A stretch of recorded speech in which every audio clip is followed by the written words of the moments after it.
Hey guys, welcome back to the channel, Hex Speed. So today we are going to continue on the F14 project. This will be episode number 3. So today we're going to be finishing off the sanding, and I'll show you guys the polyurethane process that we use to seal all of the filler.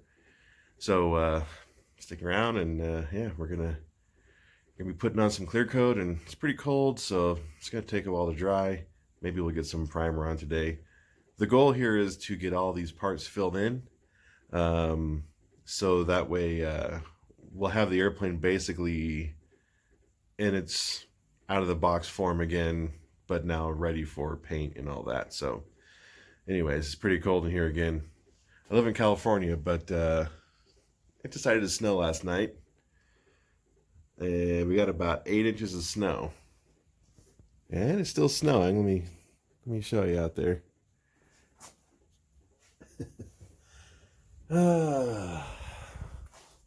Yeah, California. It's always sunny here, always. Okay, so we are all ready to apply the polyurethane.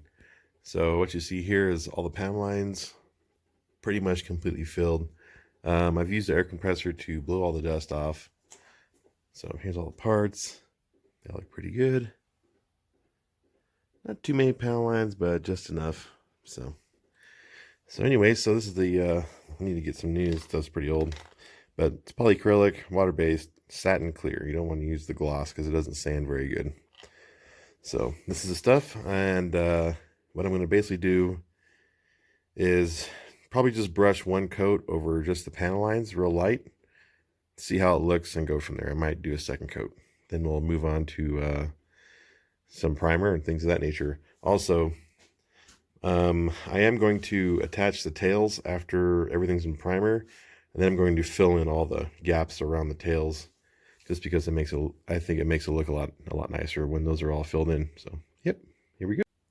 All right, so basically, I'm just giving it a light coat. I'm not going too crazy. I don't want to have a large buildup of material here, but I'm pretty much just kind of lightly going over just the areas where we have panel lines.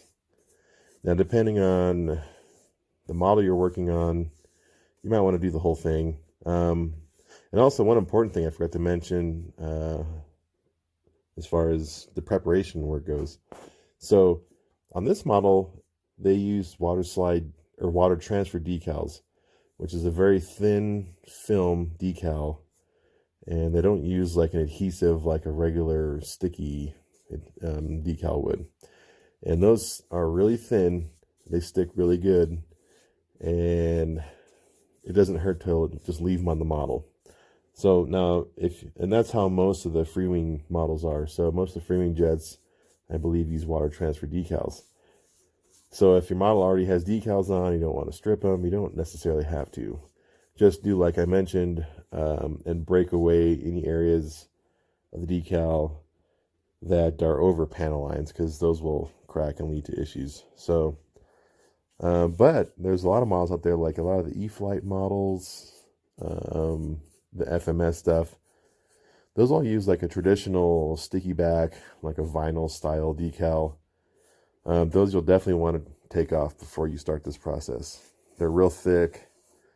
You can't just cover them up. So yeah, so that's one other tip I would definitely advise if you have a model where the decals are still on it and they're more of a sticker than a decal. I would pull off any one that you can. So there's probably some little small ones, big ones. So just pull off everything, and then you can move on to the filler stage. So yep, this is all we're doing here. We're just putting on a little light coat over the panel lines, or in some cases I have like exposed foam, like this spot right here. That's from sanding. So I'll make sure to put a little extra on those spots to help seal them off. This EPO is terrible when it's sanded. It looks like garbage. So you want to do your best not to sand into the foam. In this area, what I was doing was sanding off some of the molding flash that was in there, and that's what I ended up with. So if you end up sanding through the paint, and if you sand the foam, you're gonna end up with some really rough areas. You're gonna want to try and avoid that. So, and yes, apply this anywhere where you've sanded off, you know, casting flash or molding flash, whatever you want to call it. Anywhere you got like that, any bare exposed foam, cover that up with a couple of coats. And you know, if you're doing this and you feel like you've missed areas, or those little tiny spots where you forgot to do it and you forgot to touch it up before you primered, it's not a huge deal. You can go back after primer and go back in and hit those areas with the polyurethane or filler and polyurethane afterwards. So it doesn't have to be perfect before you start this process, because you can always fix it even after primer. And that's what's going to happen. You're going to primer it, and a lot of stuff's going to just show up that you didn't see before. That's one of the purposes of primer, is to show you where all the really bad spots are at. So, but don't worry about it. Just keep pressing forward, and you can always touch it up afterwards. So, anyways, this is pretty much it. That's it for the top of this part. So I'll start doing the rest, and we'll check in a little bit. So this is nuts. My Honda is like buried in the snow. Anyways, so we just got all the polyurethane on over all the panel lines and stuff. So let's take a quick look at that and see where we're at. Okay, so you can see a slight sheen. That's where the clear is at.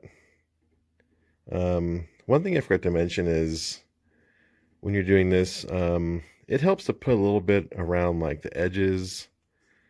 I mean, it's not going to give you a ton of dent resistance, but it does stiffen it up just a little bit. So put some around all your edges. It helps seal off the foam molding areas too. So yeah, so we got all the parts. The first side has been applied. It's like 40 degrees in my garage, so this might take a while. But anyways, so that's where we're at. We're gonna flip everything over and do the other side, and then we'll report back after. Okay, so we got the second coat of poly over all the spackle and edges and anywhere that seemed like it needed to be sealed. So I've gone ahead and applied a couple coats of primer. So I'm using this Rust-Oleum automotive primer. Comes in a big can. I got it at Walmart for like $5.